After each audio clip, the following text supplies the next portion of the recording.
சென்னை பெரம்பூரில் பள்ளி சிறுமி மீது தண்ணீர் லாரி மோதியதில் அந்த சிறுமி சம்பவ இடத்திலேயே உயிரிழந்தார். இந்நிலையில் போக்குவரத்து காவல் உதவி ஆணையர் சத்தியமூர்த்திக்கு காவல் ஆணையர் நோட்டீஸ் அனுப்பியிருக்கிறார். இது தொடர்பான அண்மை செய்தியை பார்த்துக் கொண்டிருக்கிறோம்.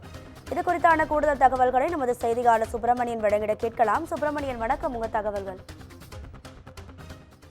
சென்னை பெரம்பூரில் நேற்று பள்ளி சிறுமி தண்ணீர் டேங்கர் லாரி மோதி சம்பவ இடத்திலே உயிரிழந்தார். இந்த லாரி விபத்திற்கு முக்கிய காரணம் என்பது பள்ளி நேரத்தில் கனரக வாகனங்களை நகருக்குள் அனுமதித்ததே காரணம் என்பது முதல் கட்ட துறை ரீதியான விசாரணை தெரிய வந்தது. அதன் தொடர்ச்சியாக செம்பியம் போக்குவரத்து காவல் ஆய்வாளர் சுடலைமணி என்பவரை நேற்று காவல் ஆணையர் அருண் சஸ்பெண்ட் செய்து உத்தரவிட்டார். மேலும் உதவி ஆணையர் சத்தியமூர்த்தி மீது துறை ரீதியான நடவடிக்கை எடுக்கப்படும் என்று உத்தரவிடப்பட்டது.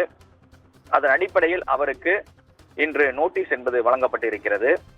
தமிழ்நாடு அரசு பணியாளர் விதிகளின் கீழ் போக்குவரத்து காவல் உதவி ஆணையர் சத்தியமூர்த்திக்கு நோட்டீஸ் என்பது வழங்கப்பட்டிருக்கிறது. இந்த நோட்டீஸின் அடிப்படையில் உயர் அதிகாரிகள் முன்னிலையில் ஆஜராகி உரிய விளக்கம் அளிக்க வேண்டும். அதே போல நோட்டீஸ் அடிப்படையில் விசாரித்த பின்னரே துறை ரீதியான நடவடிக்கை எடுக்கப்படும் என்றும் அது தெரிவிக்கப்பட்டிருக்கிறது. சம்பள உயர்வு, தற்காலிக நிறுத்தம் அல்லது பதவி இறக்கம் என இரண்டில் ஏதாவது ஒரு தண்டனை வழங்குவதற்கான அடிப்படையில் தான் இந்த நோட்டீஸ் என்பது அவருக்கு வழங்கப்பட்டிருக்கிறது. பீக் ஹவர்ஸ் நேரங்களில் கனரக வாகனங்களை முக்கிய சாலைகளில் நகருக்குள் அனுமதிக்க கூடாது என்று ஏற்கனவே உத்தரவு இருக்கிறது.